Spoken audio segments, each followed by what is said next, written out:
أعوذ بالله من الشيطان الرجيم بسم الله الرحمن الرحيم السلام عليكم ورحمة الله وبركاته. So I've dragged Brother Asadullah in for something random. He's not seen this video yet, so it's going to be funny to watch his reaction, I guess, as well, because yours is going to be fresh. And so I've been aware of this video for a while. It's interesting, and the points that this person brings up, I ended up having a discussion with some lads that went to uni with me, and they were quite left-wing.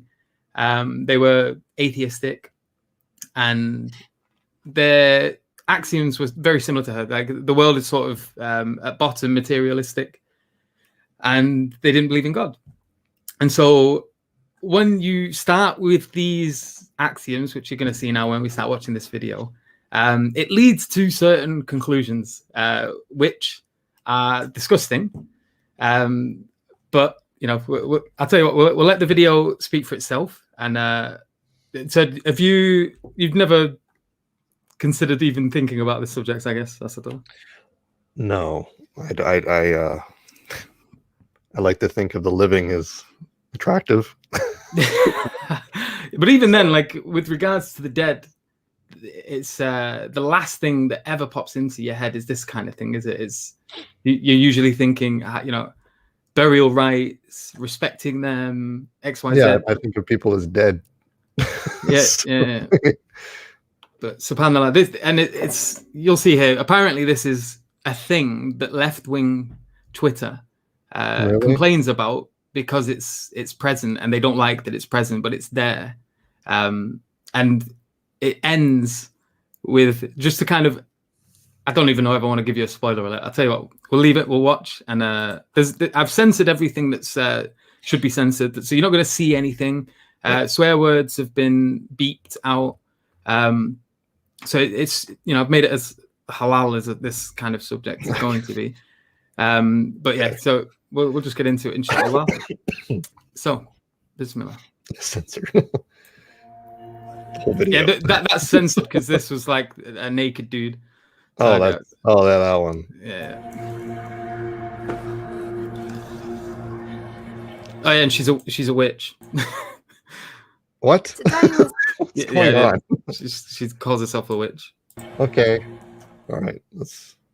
Today was a really bad day. I had to write a script for this week's video, but had no motivation to work on any idea on my list. All right, then stop. in the evening... She had no motivation to write anything. Yeah, the guy's dead. Watch this now, bro. Watch how excited she gets. Thinking I would have to stray from my upload schedule, I opened twitter.com and was met with a post about necrophilia. Necrophilia is gross, therefore immoral. Good arguments in 2018, I guess. Okay. I don't want to preempt the arguments here, but, you know, yeah, we can basically say that. No spoiler. Let her do it. And apathy and sadness completely disappeared. I instead became very driven and excited about this topic. And in the last minute, I came through. I have a video for you guys. And it's on the moral arguments against necrophilia and why they fail. Necrophilia is disgusting. Who in their right mind would want to discuss something so abhorrent? If you like corpses, there must be something wrong with you. How could you have that disgusting fetish? It's just gross and sick and twisted. not an argument. It's my favorite meme. My favorite meme. Oh, Stefan Molyneux. No consent. Face replacing the Teletubbies baby. But yeah, so that obviously is sort of highlighting the issue. For example, the argument from disgust. Sorry, bro. I look like I've given you a headache already. It's only just started. Oh, that's fine. I'm thinking. So the argument from disgust, obviously, like they use this as a defense against things like homosexuality, for example. They say just to say, oh, you find it disgusting isn't good enough to say that it's immoral. And so they often use this as a reason to sort of rebut against the typical sort of elderly persons or just like, the traditional types reaction. that hasn't really got like a robust argument. They just have this particular, oh, it's disgusting. But obviously, that's a fallacious argument. It's not an argument at all. And so she's sort of utilizing this same principle here, which is interesting. Well, I find it fascinating from a materialistic, naturalistic perspective, because the reality is that the vast majority, I mean, if we really want to reduce their entire moral compass, it's basically a gag reflex. Yeah. So this whole fallacy is, it's funny how she's like, well, yeah, she's right to say that an argument from disgust is not an argument. But when you reduce naturalistic understanding of morality, that's all it really becomes is disgust. Is a natural tendency to be disgusted. Yeah. No, it's good. Because this is going to get really interesting now as well, because we're going to get into these questions of identity, questions of, obviously, I tell you what, we'll play. And again, she'll go into it. So the first part is going to be talking about the issue of no consent. No consent. Sure, the dead cannot give consent to sex, just like that's... She mentions way too many instruments. I had to bleep them all out. Not a problem, though, because we don't need the consent of inanimate objects to do whatever we please to them. Once consciousness is over, that's all a cadaver is, an inanimate object with no volition and incapable of experiencing any sort of trauma from non-consensual activities. Can we stop? Yeah. How interesting is that? Interesting. First off, how she mentions that a dead person is simply an inanimate object. It lacks, being alive. Therefore, I mean, I guess she's using a technical definition. At the same time, though, as human beings, we don't behave in that manner when it comes to the dead. When it comes to the dead, we bury them, we bathe them, we bury them, or we have other rituals surrounding the dead. Because even though that individual soul has been lost, even though that person's been lost to this life, we still respect the inanimate object in our presence. Yeah. But this is the thing as well, with regards to identity, like especially from the Islamic perspective, we're not going to have this issue because we don't consider this to just be an inanimate object. We've got to be careful with the body. We consider this person to still be, to still have a relation to their body. And hence why we still have to respect it. Their identity hasn't just vanished because they lack, or because their consciousness hasn't got a direct attachment to the body in a sense that they can use it anymore. Now, what and I agree with what an atheist would respond with, or at least a naturalist would say, was that these rituals, this respect that we have for the dead is primarily for us and not for the individual in question because they're gone, right? Yeah. At the same time, however, like I said, we can use this stuff against them. Okay, if you want to reduce it to this act of value of a dead individual to simply being something beneficial for ourselves, our own psychology and stuff, then simultaneously you have to make the same argument for what you're promoting. You can't go against people for having a psychological disposition against having sex with dead people. Yeah, because at the end of the day, you're just this sort of determined thing, and your reaction is a natural one. If you have a natural disgust to it, and it's funny as well because when we get to the end, I don't want to get a spoiler, but this obvious, bro, it's so weird. It's so weird. Let's. But yeah, I want to address this no consent thing further. Yeah, go. Oh, okay, go. I'll press play. 2. Nope, that's it. Yeah, that's the no consent thing. Yeah. Okay. So we don't basically. Obviously, this is riddled with certain assumptions. It's the materialistic assumption. So the body is nothing more than a collection of atoms, and identity only exists insofar as there is life or consciousness in this collection of atoms. The moment that disappears, there isn't a sense of identity associated with it, according to her, and there's no personhood. There's nothing. She literally just compares it to inanimate objects, to sex toys. Right. I think we can go further, though, with the whole no consent thing. I mean, I would like for you to kind of provide more of the positive argument, but I want to look at the inconsistencies here with these individuals, going back to sort of the naturalistic position, of disgust, things like this. Okay, let's bring in rape, since that is probably the prime example of no consent, right? Yeah. Well, obviously, rape. Okay. Why does she have an aversion to rape? Why does she have, really, if we reduce her natural to her naturalistic perspective. I mean, there are animals in the animal kingdom that, from our perspective, rape. To them, they don't see it as rape because they don't acknowledge these constructs of consent, things like that. But why do we perceive rape as problematic? Well, because I guess for her, it would say, well, no consent. Okay, well, why do you have this affirmation for consent? Why is it bodily autonomy? What is this? Where is this coming from? Well, I guess we'd need to ask her, and I've got the feeling she's not going to be willing to jump on for a discussion on this. But we'd have to ask her, I guess, what she considers consciousness to be exactly. Then, like, is it? Because I guess this depends on, is she a determinist or not? Does she believe we have free will? Even then, but is there something special about consciousness? She has to also answer the question as to why her perspective on consent is not cannot be similarly reduced to the disgust factor. That's really the issue here that I see with respect to her ideology. I don't see how she can actually defend it, and just saying, well, no consent. Okay, well, that doesn't really help for you. Because that's an interesting observation there. Because then obviously you're sort of the Uno reverse card. Bam.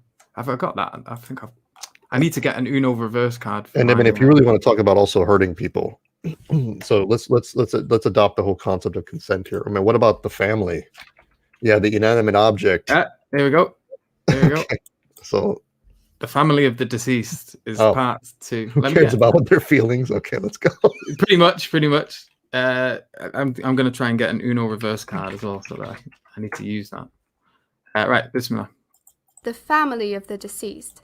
The shock or distress that might be experienced by the family of the deceased is an argument often made, but easily dismissed.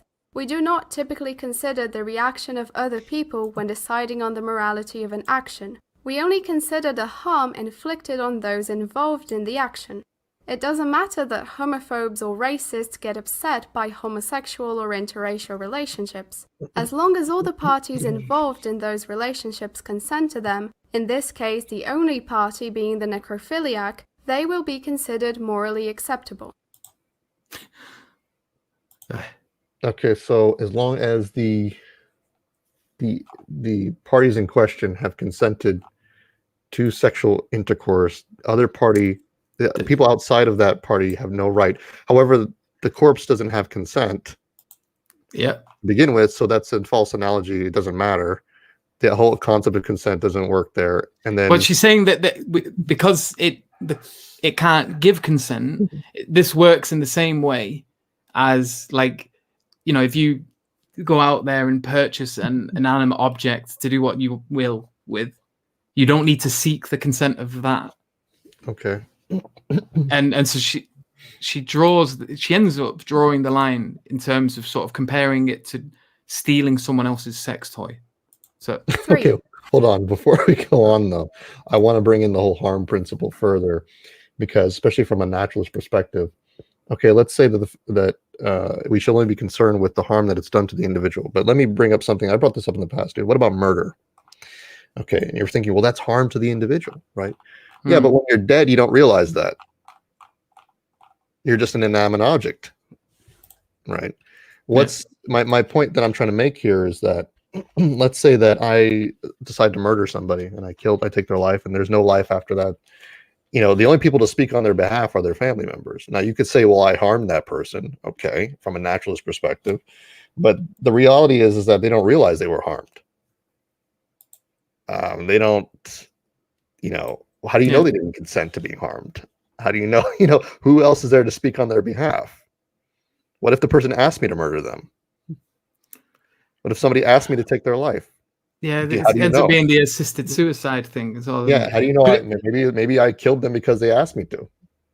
This is interesting because it's going to get so weird now when you think you've got these, especially is it Scandinavia, where they're starting to introduce, or Denmark or somewhere, they're starting to introduce these sort of assisted suicide laws where they become okay. Like, it's okay to commit suicide so long as someone helps you doing it, and like the hospitals will facilitate you, but like I guess the way they could sort of resolve that issue is just by making it, if it ever happens, that they only can do it in hospitals, and then obviously people wouldn't be able to do this kind of thing.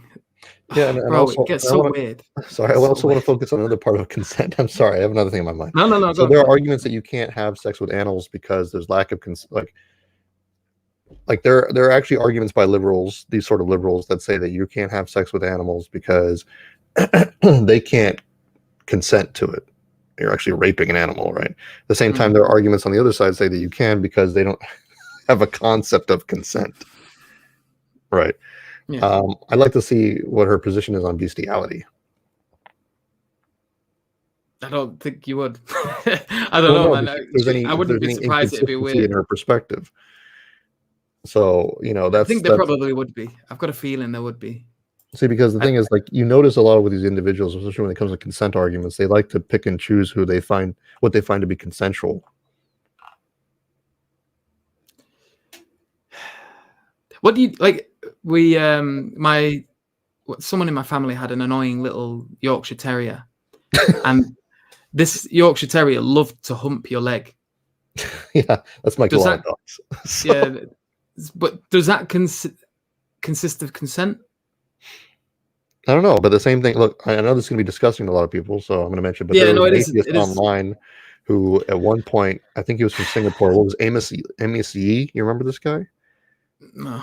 Okay, so he was this. There's a long story behind him. Anyways, he was arguing for pedophilia, saying that children can consent, like infants, if they smile at you. Oh. That was his position, and as long as it doesn't harm the baby, it's fine.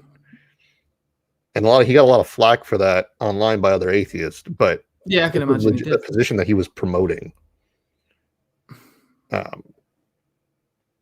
So yeah.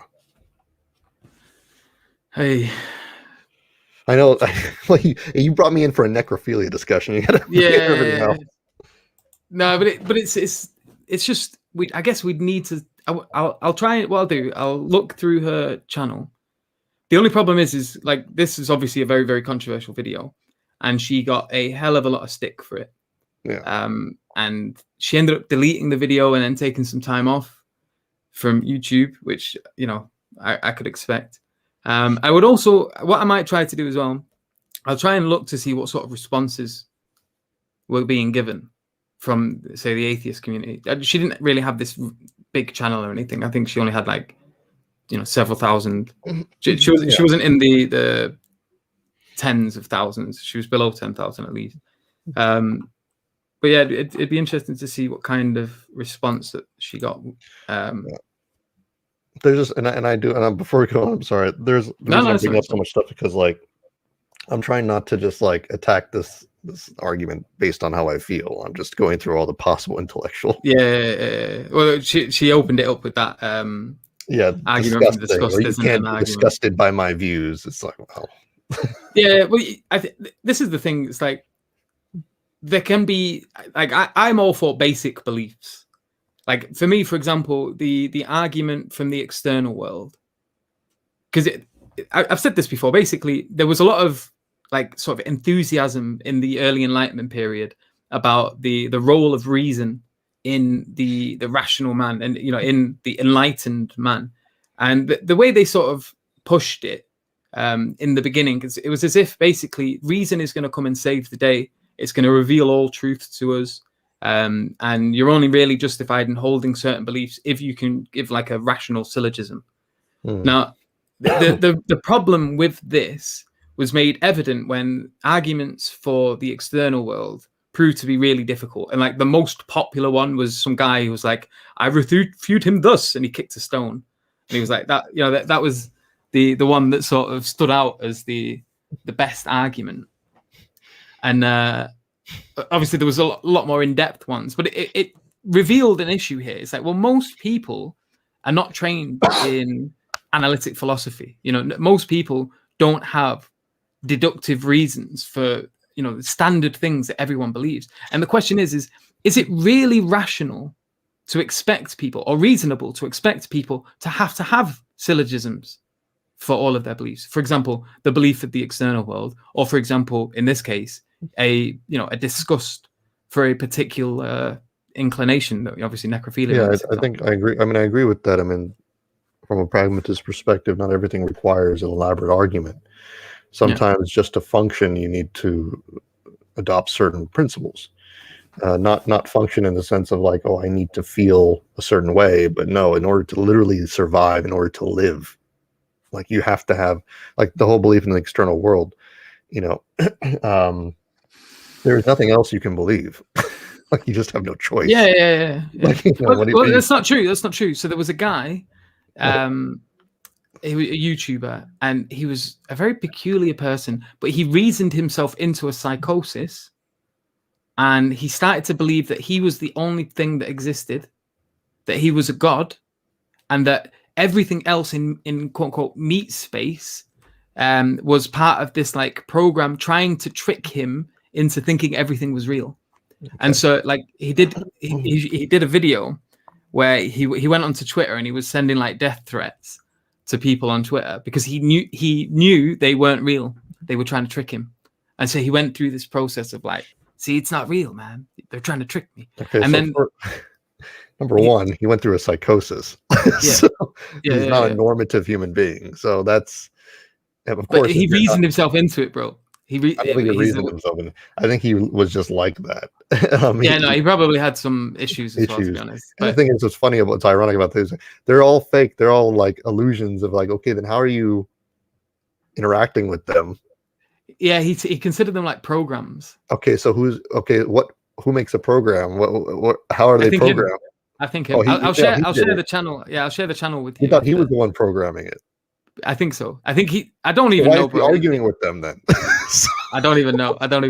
It's weird. It's really weird. But it was so sad because he ended up he ended up committing suicide in the end. He put stones in his pockets and walked into a lake, and then they found his body not that long after. But he wasn't stupid.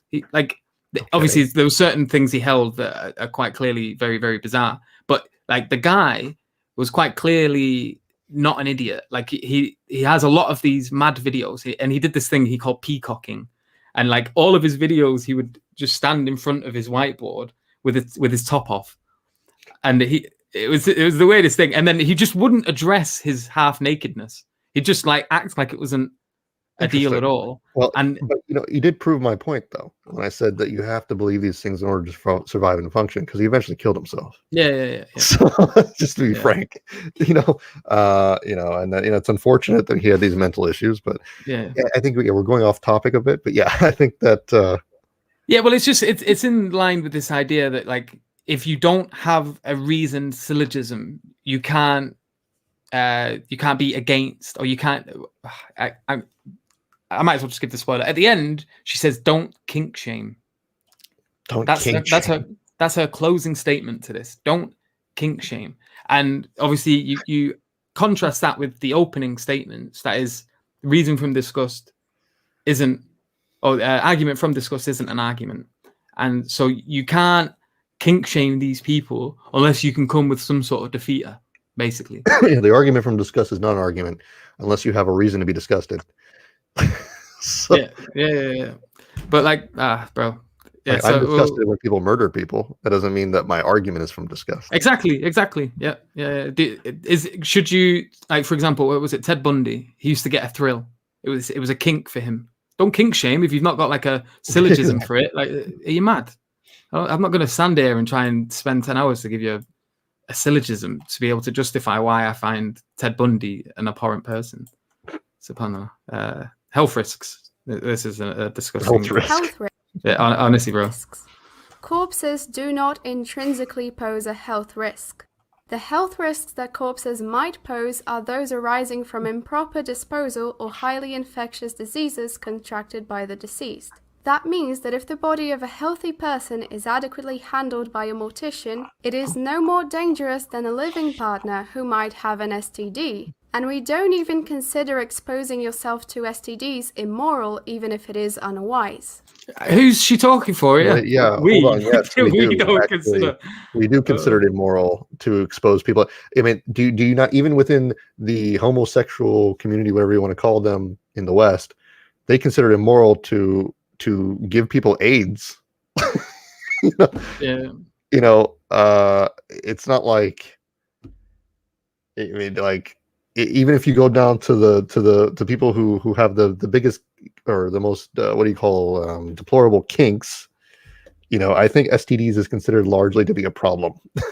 I think they only really consider it problematic if you keep it secret, though. If you let the person know and you're open about it, then have you frozen? No, I'm here. I'm just thinking. Oh, you're just okay. If you're open about it, then it's up to the person, I guess. And so that within this community No. itself, it's literally just the That's still concealing. immoral. I would say so. It doesn't, But- like I said, this is where also the consent problem comes into play here. You can still do immoral actions even if somebody consents to it. Mm. Like, somebody who's suicidal consenting to them being killed by another person. I mean, I consider that immoral. Yeah. Well, we consider suicide immoral as well. Yeah, and that's obviously consentful. Somebody may argue in return, so, well, now suicide's not, well, if the person is under mental distress or something, then they're not really consenting. And then we go into this whole discussion about consent. What really is consent? Yeah, well, it links back to the first point again, doesn't it? It's interesting because obviously it's gone into a separate subject, but then it ends up inevitably leading back to the initial one. So we went from, what was it? I mean, everything seems to be based on consent for her. Everything is consensual. That is morality, is consent. Whether or not you're consenting to it.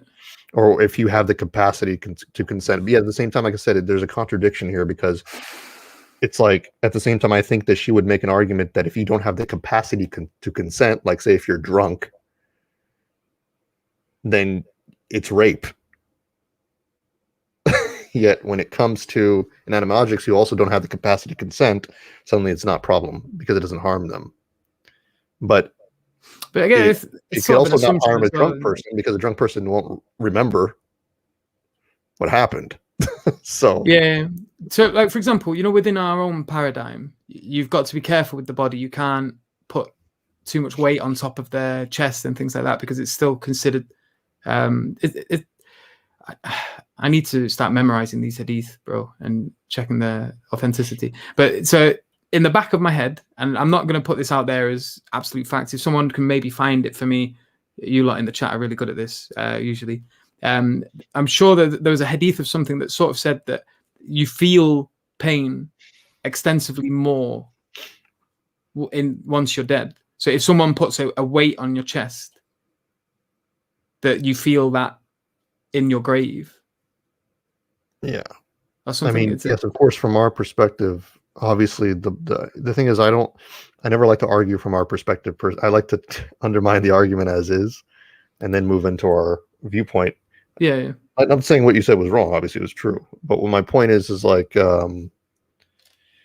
it's very easy for us to say, yeah, well, there's a soul and everything like that. But to these individuals, they don't consider that an argument.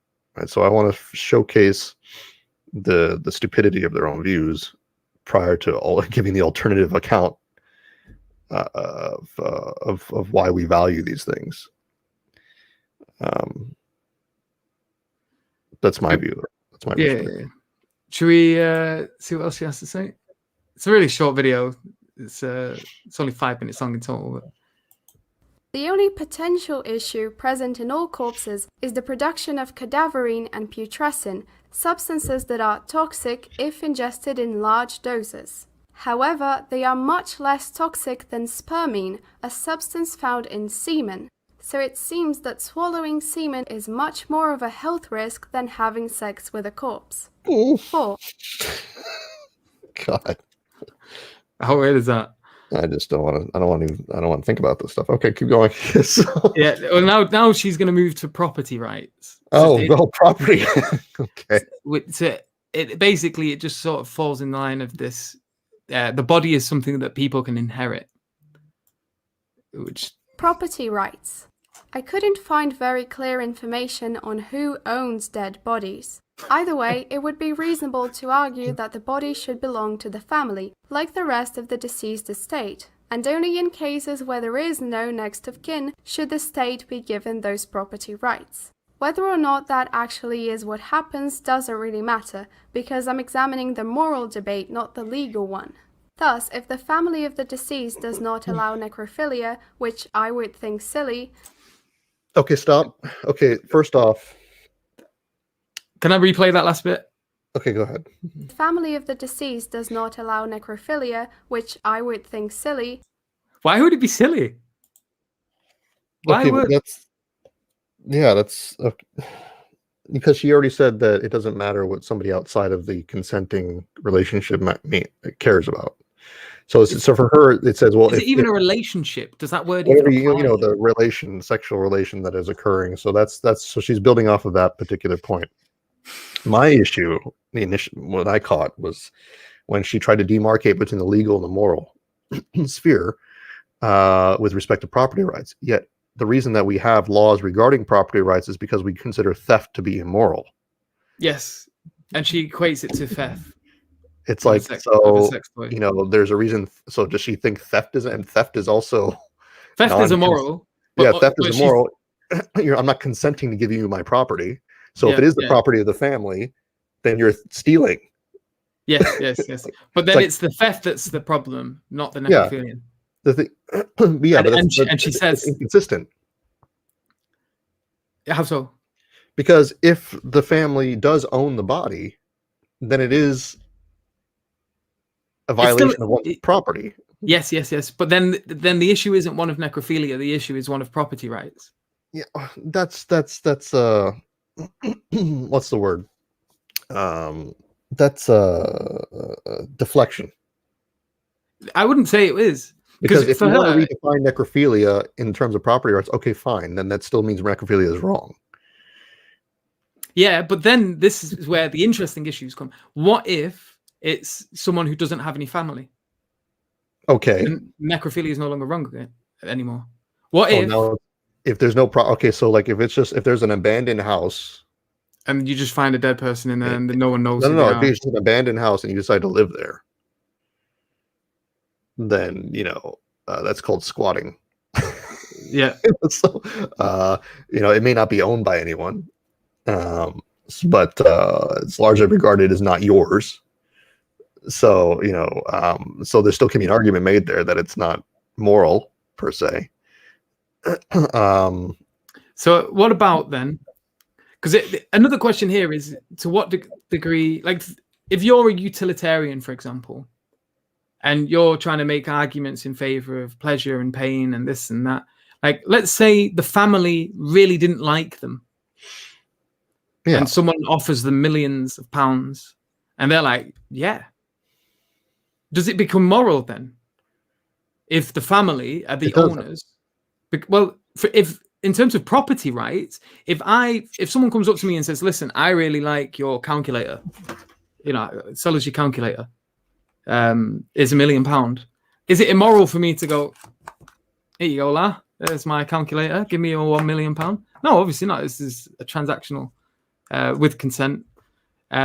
So if a body is in this regard just another object, because I'll just play now. So she makes an equivocation here, watch.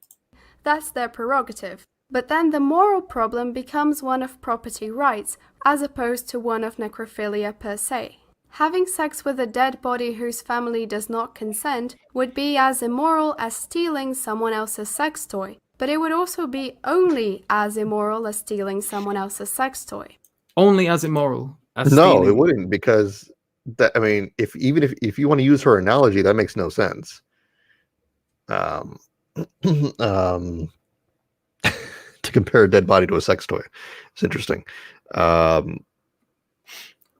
It's sad as well, because she's already sort of give us this whole spiel about how excited she was about this argument.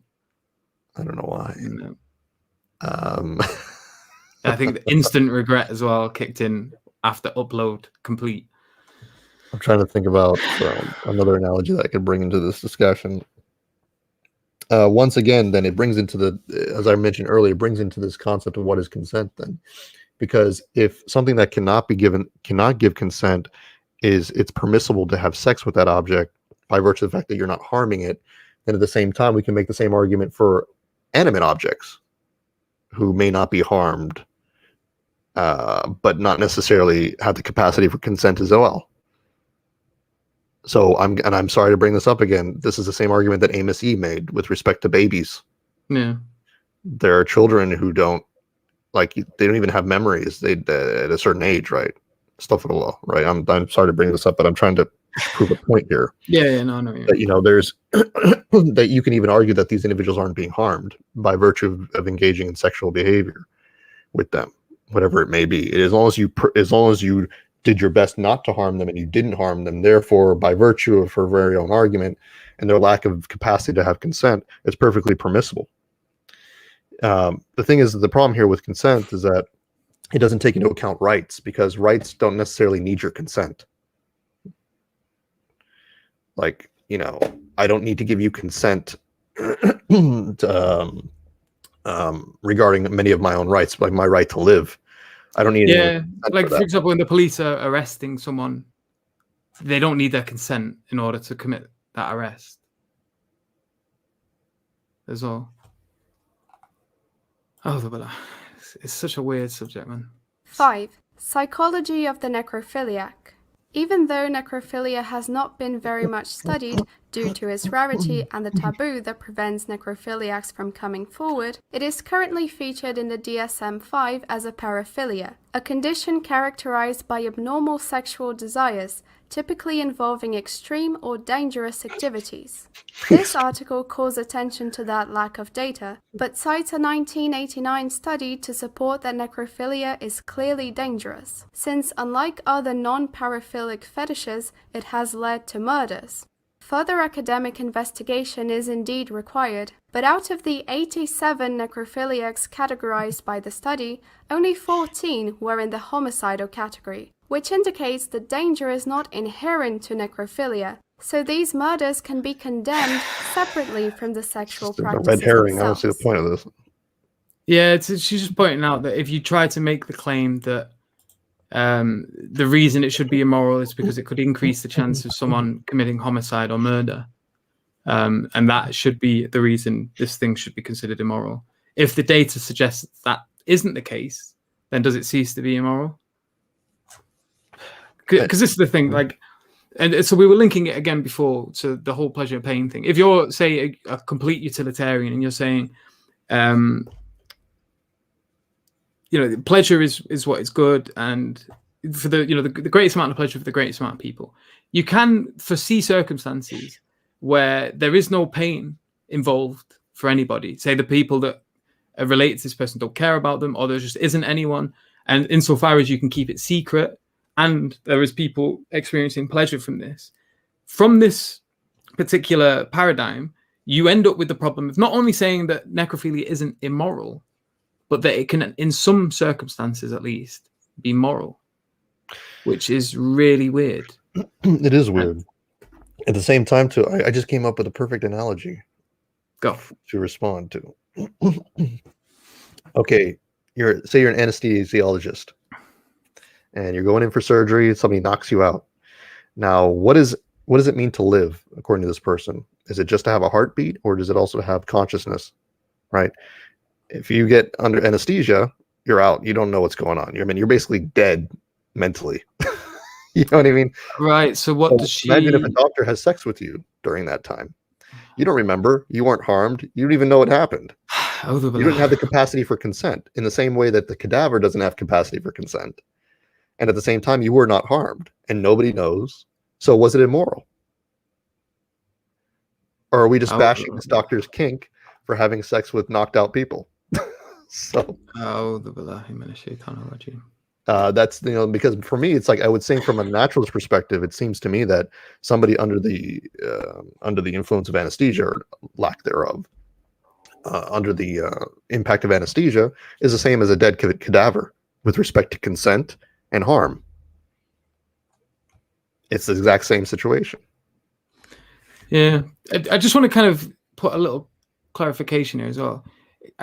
I don't think it's right to say, I don't want people to go away from this and just be like, every time you meet an atheist, throw this at them and say, you think it's moral. This isn't the case. The problem is if they subscribe to certain axioms, then it becomes a conclusion. That doesn't mean this person thinks it's moral. There could be, conceivably, that it's just this isn't something many people are going to consider or have thought of. So, like I said, there was these students that I was speaking to, and then they kept coming up with these objections, like, oh, well, what about the family? You know, the family would be caused pain. Well, what if the family doesn't care? What if the family is offered money? What if the person that's died has it in their will? What if? And then obviously, if in these circumstances there's no pain and pleasure can be conceivably thought of as arising, then do you admit that it's moral? And they said, I don't want to say that. I'm still very much disgusted by this, and I still intuitively feel that it is immoral. But unfortunately, with the axioms that I've put forward, that does seem to be one of the conclusions that it ends up leading to. Yeah, and I agree with that. Yeah, and which was somehow it was great of them to be able to sort of admit that, and it was really nice because we had these back and forth about lots of these weird kind of conversations you do in philosophy. Have plenty, like the trolley example. That's another weird one. I think this also reveals that, like I said, going back to rights, our rights are not based on these concepts. Like when we think about having sex with dead people or even matters of consent, right? Like these arguments that are being utilized in terms of like how they're defining consent, how they're defining harm, do not relate back to our rights. Like, for example, if you were to tell me, my simple answer to you would be, oh, can you have sex with somebody who is knocked out, you know, in surgery, right? I'd be like, no, because that's against their rights. Yeah. Even if they didn't realize they were being harmed, you're still violating their right not to be violated. Yeah. Well, a lot of these rights as well, they develops out of the whole, like obviously in the Islamic paradigm, it develops from the Quran and the Sunnah, and then from the Western perspective, it was derived from the Judeo-Christian tradition. And they would say, you know, these are your God-given rights. That is, they were given to you by God. And then that quote by Nietzsche sort of pops into your head. You know, it was the whole system of Christianity rises and falls with or without the belief in God. If you believe in God, then the whole system itself supposes that man does not know, cannot know what is good for him, what is bad. Only God can tell him that, because God is in the perspective of being all wise, all knowing. There's no gaps in his knowledge. You know, he's perfectly capable of giving a flawless system to you. And so by this as well, it becomes immune to critique insofar as you have faith in God, because whatever if God is real and this God-given system is a perfect system and you are finite, any deviation from that would necessarily have to be a decline. And this whole thing falls and stands with the belief in God, as Nietzsche was putting it. Yeah. And what happened is in the West is when they got rid of the belief in God, or when they stopped, you know, with his whole idea of the death of God in the Christian Europe, what inevitably happened was that their whole system fell with it, but they didn't realize yet.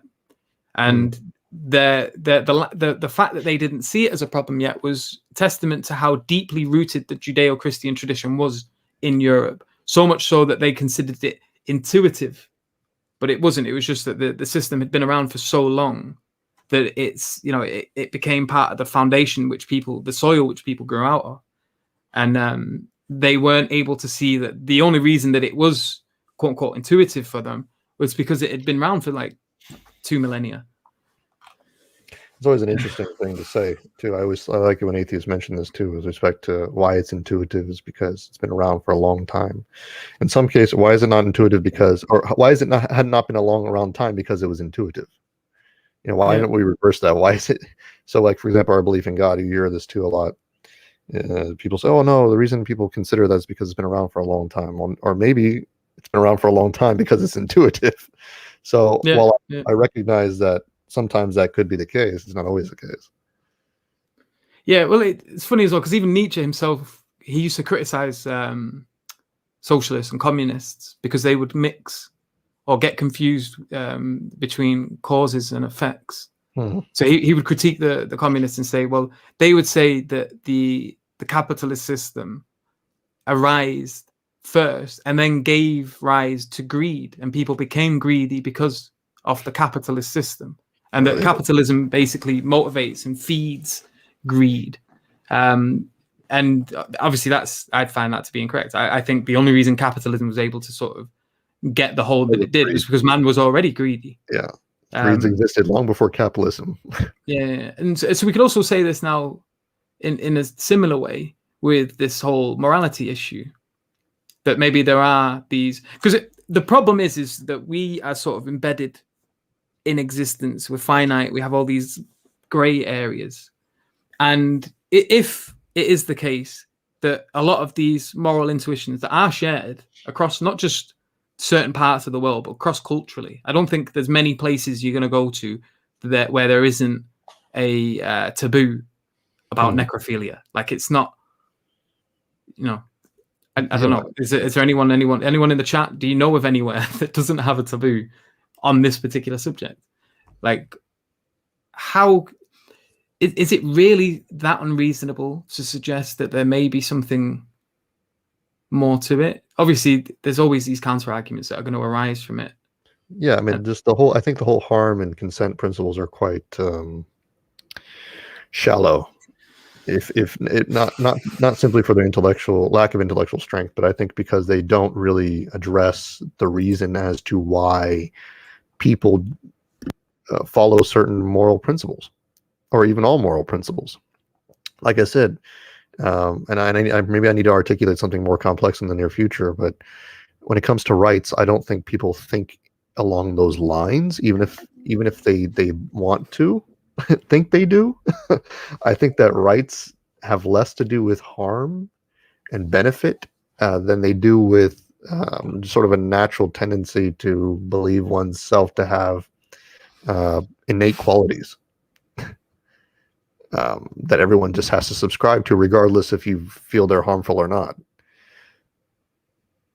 Yeah.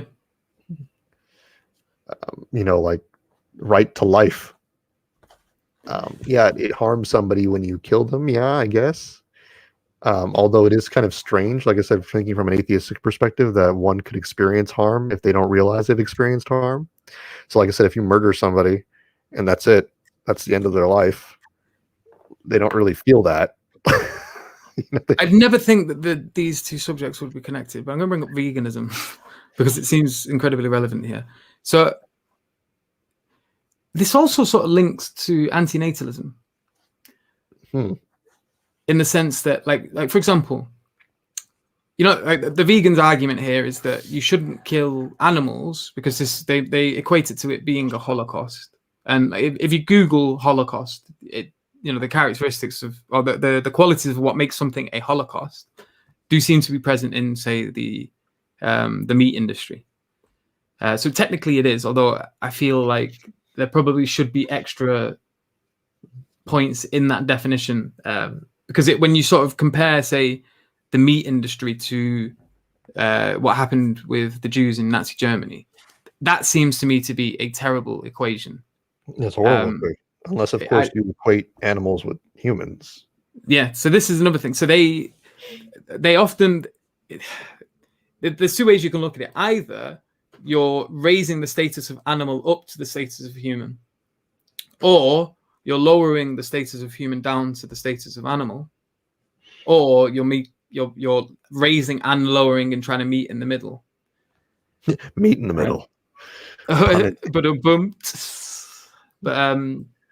Yeah, and so, but the question here is obviously veganism is very much surrounding this notion again of the whole pain pleasure principle, utilitarianism to some degree, and the whole point is that, like, listen, this causes them a severe amount of pain, so you shouldn't do it because suffering is real. Animals do suffer, therefore you shouldn't do it. Now the question is right, well, if this is really the case, does letting them live for long periods of times not equate to them having more suffering?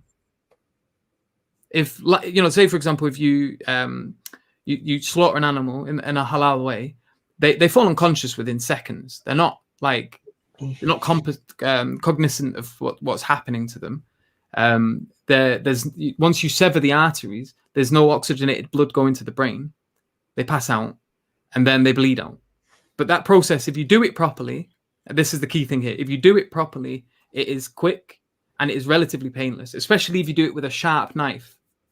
So I had a friend, he was stabbed in Liverpool and he didn't know until his missus pointed it out to I him. know how that feels. Because it's sharp. And if it's sharpened and if it is done properly, you don't feel it. And the same is said with halal slaughter. If you do it properly, the whole process is supposed to be painless. And I can attest to that, by the way. have you been stabbed? Yeah, on the side. Subhanallah. What happened there? You want to know the whole story right now? I've been stabbed. Yeah, I've been stabbed. I tell you, okay, I didn't realize till like after, like, I had to look. Yeah. And see the blood coming out. It was yeah. And I've heard this repeated. It's not just with my friend from you now. That there's been cases in the news where people have ended up dying, and they've been in a fight, they've been stabbed, and they've not realized. Yeah. And then they've seen it, and then they've panicked. So this is key here. And now the question is subhanallah. So we've gone from necrophilia to questioning whether or not vegans have got a proper foundation for their belief. So if you let the animal live for another 10, 20 years, does it not equate to much more suffering than the 5 to 10, 30 seconds of shock that they may experience in the slaughtering process if you do it properly? I agree with that. Where you're going with this, I think they would argue is that, and here's where I think it kind of falls down for them, is that they say, well, no, this is unwarranted suffering. Say unwarranted, because you're going to suffer regardless in your life if you live or die. If your life is taken or not, right? So, but it's not unwarranted if you're doing it with consideration of the fact that life is suffering, and if you let them. But then this is the problem: how does that then apply to? Because this is where I end up feeling like you end up moving towards this sort of anti-natalist position. Because if life is suffering, if suffering is inherently bad, and that it shouldn't be committed under any circumstances, then surely you shouldn't allow life to come into being at all. Because a necessary part of life is to suffer. And as you get older... Say again? One may come to that conclusion. I don't know how we ended up down that route. Should we just finish watching this now? You become a full-out nihilist. Yeah. An anti-natalist nihilist. An anti-nihilist. Anti-natalist. Yeah, whatever. We'll see how this ends. Somebody you don't want to be friends with. And so, all the night tide, I lie down by the side of my darling, my life and my bride, in her sepulchre there by the sea, in her tomb by the sounding sea. Don't kink shame. I'm disgusted by your poem. I know. What weird way to end it as well. Let's have this. I know, but she's trying to be profound. She's trying to act like there's more meaning to her arguments than, look at this poem. Subhanallah. So, what have you learned from today's video? I didn't learn anything. Sorry, what do you mean? I'm just here for the ride. Yeah. So I guess the reason I wanted to share this in particular was just there's this obvious notion here that she's a materialist, and she's obviously an atheist. She clearly has no conception of soul, of life after death, of any connection, or of the body itself, the human, whether there is life in it or not, the human having a divine nature or a something that makes it stand out above everything else in, say, the animal kingdom. Like, for example, if we don't hold the same respect, say you eat chicken and you don't finish your chicken dinner and you're like, and you just throw it into the food waste. You don't like go through this whole process of giving it like a special burial. And I'm guessing poor chicken. Yeah.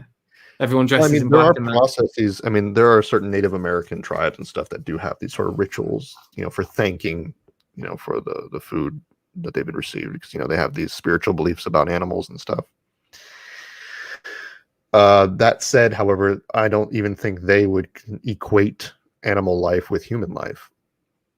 There's far more greater value for human life. And I don't, and even then, let's go to this. Let's adopt this whole naturalistic explanation. Isn't there supposed to be some sort of species superiority from every species? Like, every species thinks that they're superior. I guess naturalistically speaking. Yeah. That's how you survive, is by thinking you're superior. Yeah, they call that speciesism. Yeah, well, whatever. That's how the world works. Yeah, Peter Singer equates it. Perspective anyway, so who cares that I think myself superior to a chicken? That chicken is going in my mouth. I'm going to eat it. You've got a problem with it. Too bad. Yeah, and the general argument here that they end up making is that, like I said, they call it speciesism. They equate that to racism, and then they'll raise this question: so what is it about the human species? I'm trying to remember the argument that if it was applied to other animals, what quality does a human have that other animals don't have that makes eating animals okay and humans not? Now, for me, the knee-jerk reaction to this question is just that the fact that you're only asking humans this question. You don't ask animals these kind of things. Well, they can't answer. Yeah. And like, so it's that itself, not equality distinct to the human being, that you can have these sort of discussions. That's a deeper answer. I think it's a really deep answer that you're going for. Yeah, there is deeper qualities to human beings in which you can ask that question. But I think if you really want to appeal to their own naturalistic evolutionary perspective, you just say, because I can. That's the reason. Yeah. You have a problem with it. I mean, that's how every other animal acts. The reason the lion eats the gazelle, it doesn't go through this thought process of, why am I superior to this gazelle? No, it's because it can tackle the gazelle and eat the gazelle. That's the reason why. So yeah, and not only that, it's like it kind of touches on this again. So like, so what? Like, do I really need to have? Does the average person, like, can you really equate? Because in a way, that this is a sort of, they see themselves as superior in a certain degree to those who eat meat. Their position necessarily is superior, insofar as they're holding it. And whenever you sort of look, obviously this isn't all vegan activists. I got into really watching them. I was vegetarian for a while, and I was very interested in these. Funnily enough, there was two motivations. One, I just took my Shahada and I wanted to stay ninja Muslim. I was too afraid to tell everyone. And becoming vegetarian was a good way of sort of avoiding having to discuss this with people. And the second one was I'd watched a number of documentaries on animal abuse. And so even though I still considered eating meat halal, I still had an issue with the meat industry as it was. And I wasn't 100% confident that it was meeting halal standards. And I still don't really eat meat that often. I started eating it again, but usually only either when someone gives me meat. I go to a brother's house or something, and they're giving me food. I say Bismillah, I'll scran that. If I ever see you, I'm just going to give you meat. I'm not going to give you any vegetables. I'm going to give you, here's beef. Like anything else? No, just take that. So. This is just steak, the carnivore diet. We only eat carnivore diets here.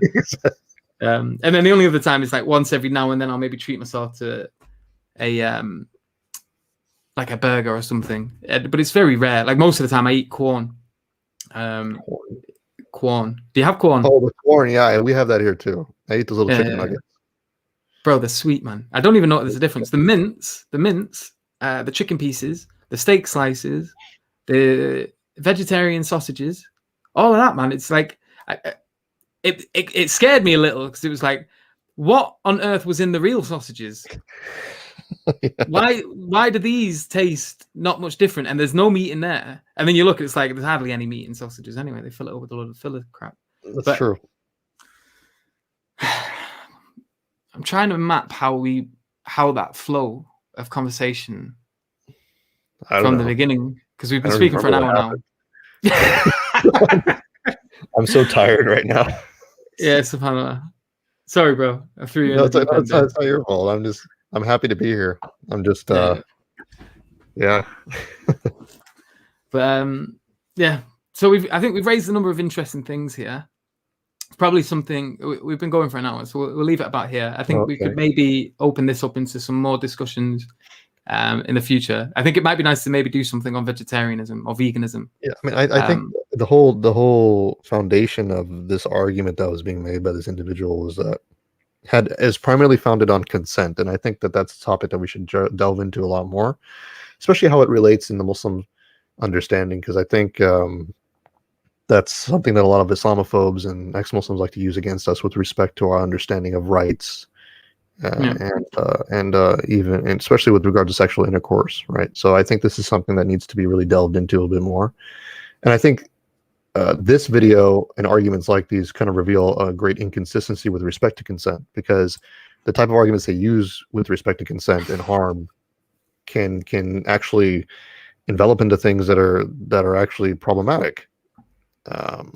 So that's my view, but maybe inshallah we can go into that later.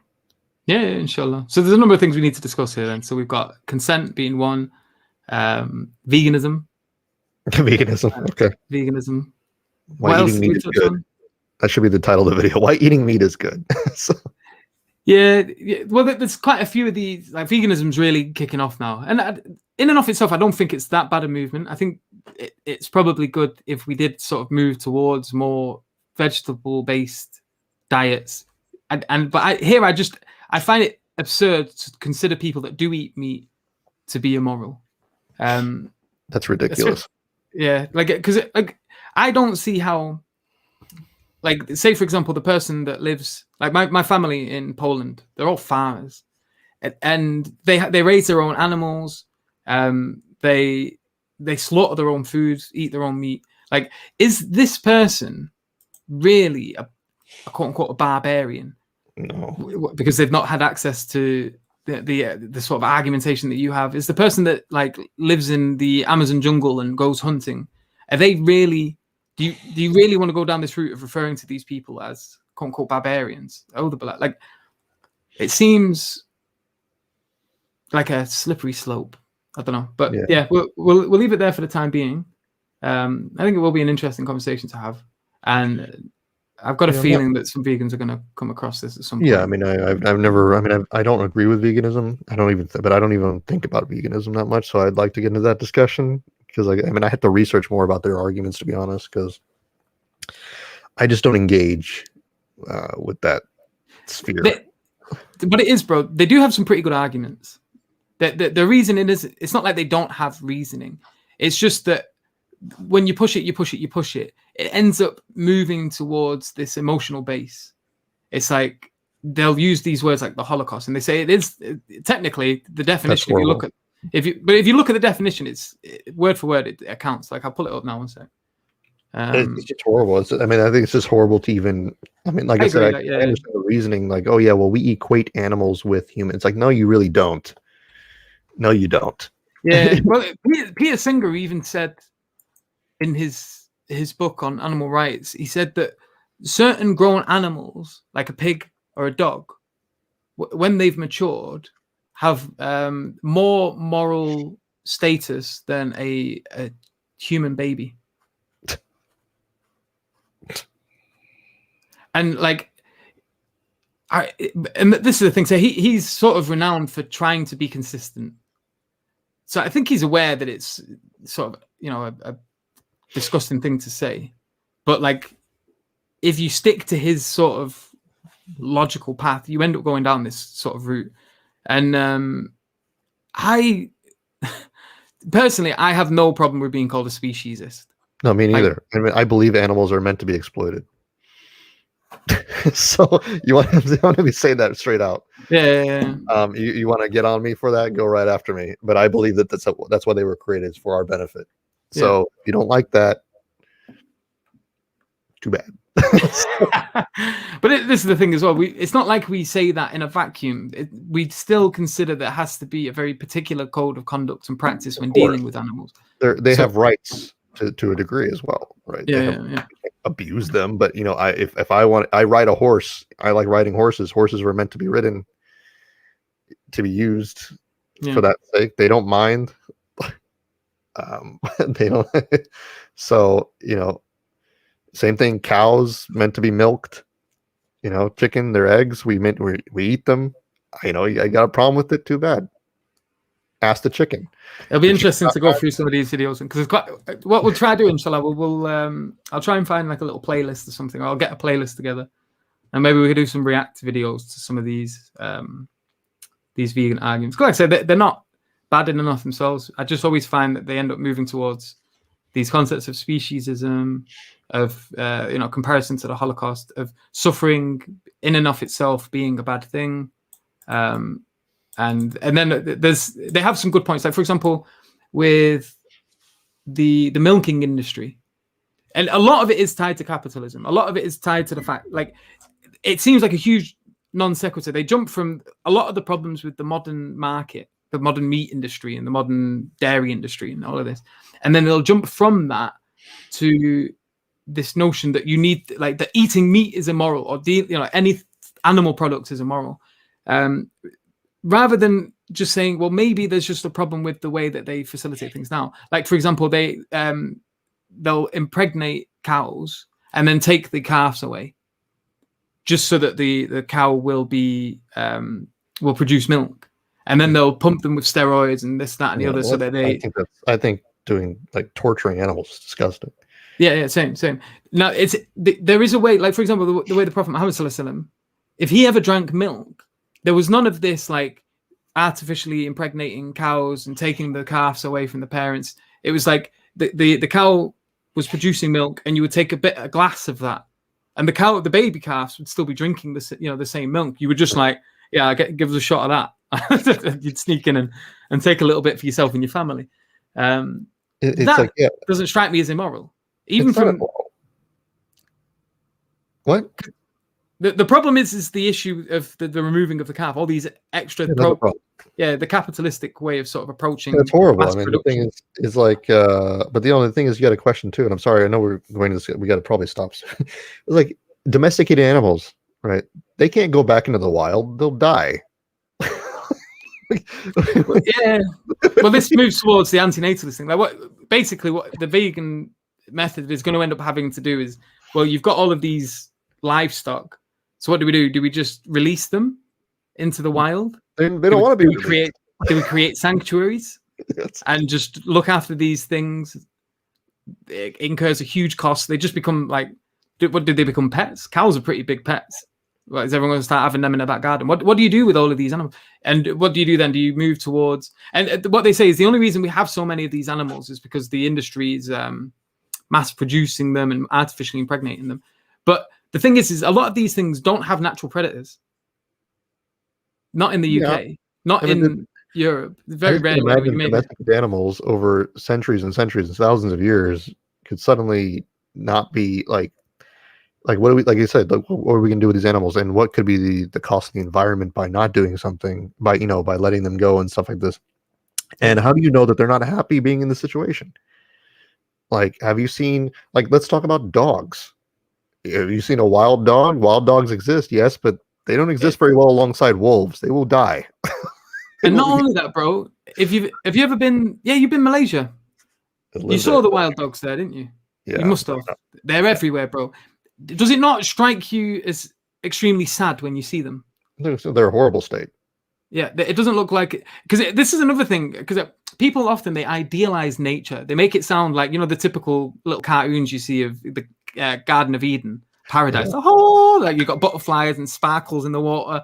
Everything's living peacefully and harmony. It's like, no, bro. If a tiger or something gets a splinter in its paw and it gets infected, it's walking around like with gangrene, and then it dies a horrible death. If next creature accidentally trips and sprains its arm, it's going to get munched up. There's lions eating buffalo and not even giving them a chance to die. And they're just they're eating, and it takes like half an hour for this buffalo to finally fall unconscious while lions are pulling its liver apart. And that makes me hungry, bro. The best argument against these people is to send them out in the woods without their cell phones. Yeah. See how long they last. half of them would be dead by 3 days. So, Yeah, subhanallah. yeah, that's what I think is funny. You love nature, all right? Give me all your tech. Get out there. So, So we'll leave it there for the time being. That was a mad progression. yeah, From one thing to another, but at least we've opened up a few other things for conversation in the future at some point, inshallah. So other than that, everyone who is watching, please do subscribe to Andalusian Project, Asadullah's channel. You can see the link in the I've tagged it in the title of this video, so all you need to do is click there. Andalusian Project and Necrophilia. Andalusian Project. Yeah. So, I can add. Shall I add necrophilia and veganism? yeah, it's just combo. You know, Subhanallah. And yeah, so make sure to subscribe to him if you haven't already. sounds like the Democratic Convention. Subhanallah. And yeah, and other than that, make sure to subscribe. I would usually ask you to like a video, but I'm not going to go and ask you to like this one because I'm going to dislike it myself. Actually, here we go. I've disliked my own video. So yeah, make sure to leave your comments. I want to hear what you say. Obviously, if you're an atheist, I want to rehash. This isn't me and Asadullah here trying to say that all atheists think necrophilia is moral. And the last thing I want Muslims to do is go away and start using this argument because that's smooth brain material. Like it's the issue here is that if you hold certain axioms, these things, these problems start to sort of manifest when you explore it. But often the case, people are not. And so they're not aware of consequences of these sort of things. But it makes an interesting conversation, a disgusting one, but interesting. And it's, you know, if you're having a sincere and honest conversation with people, this is often a really very good example to show a problem with reliance upon particular axioms that are quite popular today when it comes to moral discourse, and how you end up leading them to positions where they have to admit, in some cases, if you believe X, Y, Z, that not only is necrophilia not immoral in all cases, but sometimes it can be moral, which is such a weird thing to think that, you know, that this would be a sort of necessary conclusion within certain things. So yeah, let me know what you think in the comments. If you're an atheist, if you are a materialist, if you are someone who holds, you know, the similar axioms, do you think personhood only exists in a being insofar as it's conscious? What arguments would you put forward to sort of rectify these issues? Please leave them in the comment section. And like, again, I don't mean to make this sound like an attack. It isn't that. It's just an interesting subject that I stumbled upon. And I do want to hear the fixes that you've got available to yourselves here, if there are any. Maybe there isn't. Maybe you might end up admitting, yeah, this is a problem. There needs to be, I don't know, maybe extra axioms you start putting in here, or reconfigure your moral base, your moral foundation. So yeah, make sure to comment, share the video. See how many people. I don't even know if I want to tell you to share it. Actually, don't share the video. Yeah, and apologies to anyone who's disgusted by this subject. And I'm sure Asadullah is as well disgusted by this. I have, over the years, I have learned to remove myself. Yeah, you kind of have to. Emotions when I need to, but it's unfortunate. But yeah, subhanAllah. So jazakallah khair to everyone who's, you know, I think we topped up at 150 at one point. So awesome. You know, to those of you who have been with us throughout this absolute roller coaster of a conversation, may Allah bless you for your patience. And yeah, I hope you enjoy the rest of your evening and this hasn't ruined it. May Allah bless you all. Assalamu alaikum wa rahmatullahi wa barakatuh. Wa alaikum salam wa rahmatullahi wa barakatuh.